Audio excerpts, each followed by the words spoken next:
தம் கிருபை பெரிதல்லோ என் ஜீவனிலும் அதே இம்மட்டும் காத்ததுவே இன்னும் தேவை கிருபை தாருமே இன்னும் தேவை கிருபை தாருமே. ஆண்டவரும் அருமை இரட்சகருமாகிய இயேசு கிறிஸ்துவின் ஈடு இணையற்ற நாமத்தில் சேனைகளின் கர்த்தர் ஊழியத்தின் மூலம் 23/10/2025 இந்த நாள் உங்களுக்கும் உங்கள் சந்ததிகளுக்கும் ஆசீர்வாதத்தின் நாளாக அமைய மனதார வாழ்த்துகின்றேன். இன்று நாம் அறியவிருக்கும் கிருபையின் வார்த்தைகள் 1 யோவான் 4:8.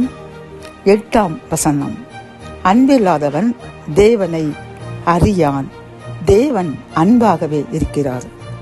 கத்தோலிக்க வேதாகமம் இவ்வாறு கூறுகின்றது: அன்பில்லாதோர் கடவுளை அறிந்து கொள்ளவில்லை, ஏனெனில் கடவுள் அன்பாகவே இருக்கிறார் என்கின்றது. இந்த செய்தியை கேட்டுக்கொண்டிருக்கின்ற என் அன்பு சகோதரனே சகோதரியே, கர்த்தர் இன்று நம்மிடம் கூறும் கிருபையின் வார்த்தை என்னவென்றால், நாம் அன்பாக இருக்க வேண்டும்.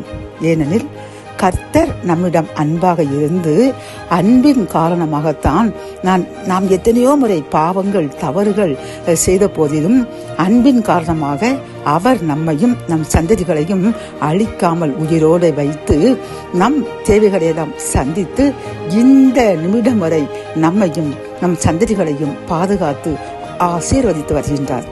அப்படி என்றால் நாமும் என்ன செய்ய வேண்டும்? நம்மிடம் உள்ள பிற சகோதரங்களை சகோதரிகளை நேசிக்க வேண்டும், அவர்களையும் அன்பு செய்ய வேண்டும். அவர்கள் ஏதேதோ ஒரு குறை நமக்கு செய்திருந்தாலும், நம்மை அவர்கள் ஏதேனும் நோக பண்ணி இருந்தாலும், கர்த்தர் நமக்கு மன்னித்தது போல் நாமும் அவர்களை மனப்பூர்வமாய் மன்னித்து அவர்களை நாம் நேசிக்க வேண்டும்.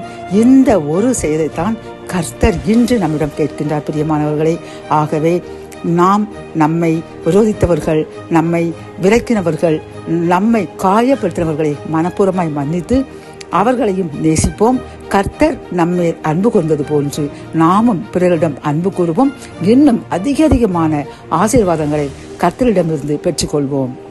ஜெபம்.